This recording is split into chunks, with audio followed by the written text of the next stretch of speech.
Here is my story.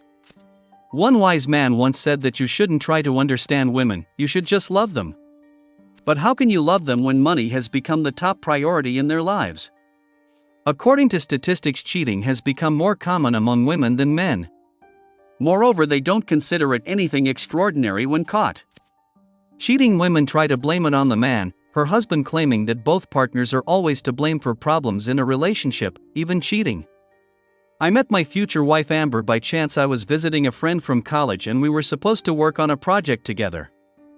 At that moment there was a young woman about our age at his house, his neighbor, who had come to ask his mom to teach her how to cook some complicated dish. After my friend and I finished working on the project, the women finished cooking and we all had a nice dinner together.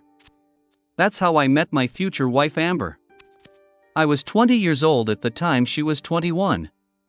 We dated for about a year and soon after graduating from college we got married and started living separately from our parents.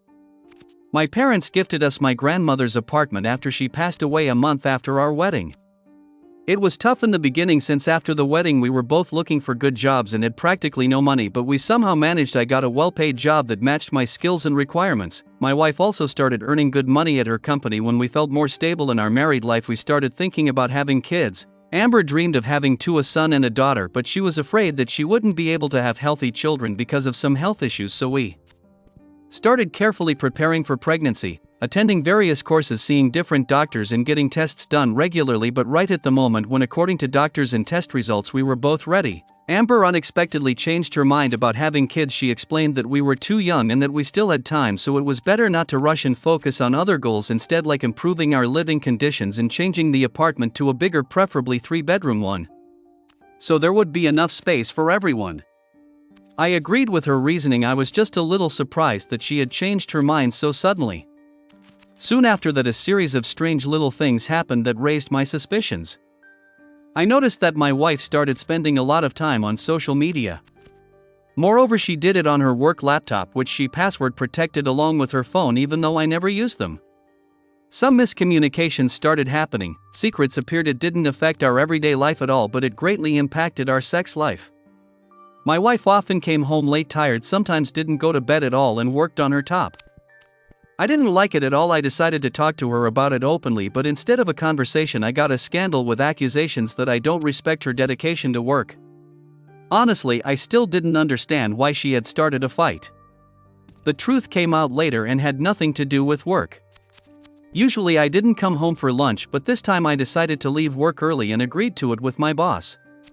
My wife had a day off, so I wanted to surprise her. I bought flowers and wanted to invite her to a restaurant so we could have a calmer, more relaxed conversation, and hopefully it would encourage her to have an honest talk. But when I came home I immediately saw from the hallway that some sexual activities were happening in the kitchen. Amber and a man, noticing my presence, shuddered and jerked away from each other. They picked up the clothes scattered on the floor and quickly got dressed. Then my wife tells me that the time for an honest conversation has come. I didn't expect such cynicism and cold-blooded tone from my wife, and it made me furious.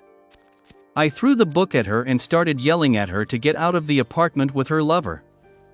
I don't remember what else. I was shouting in a burst of anger and resentment. We stood against each other. The man tried to say something and even calm me down, but I pushed his hand away and punched the stranger twice in the face. But Amber stood up for him and got between us. Turns out my wife was going to leave me for this stranger and said I had no right to be a citizen of a foreign state. That's when I started listening to his speech and noticed that the man spoke English poorly with a strong accent. With great difficulty he started saying that he had loved my wife for a long time and had come to take her with him to Spain. I looked at him appraising, where he seemed to be over 40 years old and objectively unattractive, although expensively dressed, clearly another rich man looking for a beautiful young woman. The puzzle in my head quickly came together. Once, when cleaning the apartment and putting away the clean clothes, I found a couple of books in her underwear drawer. One was an English-Spanish phrase book, the other completely in Spanish, and another one was a textbook for learning Spanish from scratch. Back then I was just surprised but didn't make much of it. Maybe my wife wanted to learn something new and then travel with me to Spain or another Spanish-speaking country during vacation. Now I understood that all her secret correspondences, stealth, those foreign language textbooks, it was all because of her lover. What a fool I was for not realizing it immediately. Turns out they were waiting for me to come back from work just in the evening and were going to announce that they had been exchanging letters for about a year already and had been in a secret relationship for almost a month. My wife said she loved this man very much, that she had met the Spaniard online, that they fell in love and he had come for her. He was good, kind, polite, well-mannered, chivalrous. Naturally better than me in every way, so she was going to go to Spain with him and live in the port city of Malaga. She said all the divorce papers were already prepared and I could sign them right then. She had already put down her signature. She had packed the belongings she needed for the first little while. I could throw out the rest because her lover promised to buy her everything new. They were flying out in 2 weeks, plane tickets already purchased. The only thing I managed after that detailed story was to punch that Spaniard in the stomach several times, which made him hastily flee the house. What shocks me is Amber's audacity as she tried to scold me for such behavior. Without saying anything, I grabbed her by the hair and pushed her out onto the street, slamming the door right in front of her nose. Soon after, her packed suitcases went flying as well because she started yelling that she would call the police if I didn't give them back. I didn't feel any regrets over my behavior. On the contrary, I barely held back from slapping Amber herself in the face. If her lover is so well off, he can get her a hotel room and take her to live with him. I immediately called work and took a week off at my own expense, honestly telling my boss that I was getting a divorce from my wife. He understood everything. I went to the store and used the money I had put aside for the restaurant to buy lots of alcohol and food. I drank for 3 days. The rest of the time I just lay at home and did nothing. How could I do anything when my head was occupied with other things? By the end of my time off, I accepted the fact that my marriage had come to an end, although my heartache from such an ending to my married life is still there. I guess it's still better than endless horror.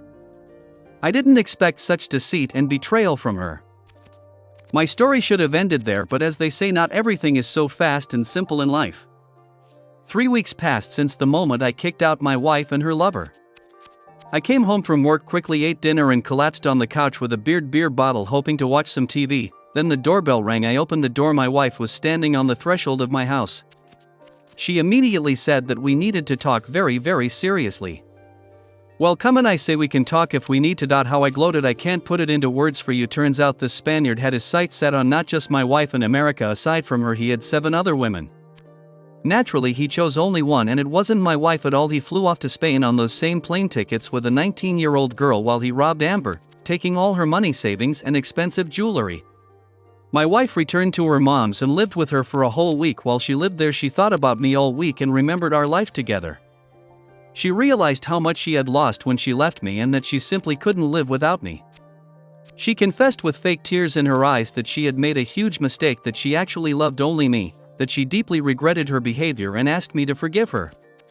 She understands that forgiveness won't come right away, but she is ready to work on herself and make every effort to fix her mistakes, that nothing like this will ever happen again.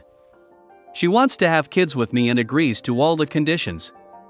She was interested whether I had signed the divorce papers or not. I said, okay, I'll think about it, come see me in like 3 weeks, and then I had signed the papers even though I actually hadn't at that point. I said, say, then it's better she leaves now because some girls were supposed to come over to my place. You should have seen her face when I mentioned other women. I didn't care that it was a lie. I didn't regret my little prank when my wife came 3 weeks later. I was seriously set on divorce, had signed all the documents and submitted them to court. Amber seemed to burst at that moment. She said that everything she had done was one huge mistake and that she didn't want to lose me. She threw herself on my neck and cried loudly without the fake tears this time. I felt sorry for her, but I didn't have any tender feelings left for her. I couldn't forgive the betrayal and deceit I suffered, and I doubt I ever could. When we got divorced, I felt true relief and freedom. As it turned out, after the divorce, my grandmother's apartment remained mine, so I was at ease and enjoyed the solitude for some time. After the divorce, Amber still hung around me and kept asking for forgiveness for her wrongdoing, probably hoping I'd give our relationship another chance, but it didn't happen. She moved back in with her parents, and that's where our communication ended completely. I don't know how she lives now, and I never thought about it. While I'm still young, I can focus on myself and live as I please.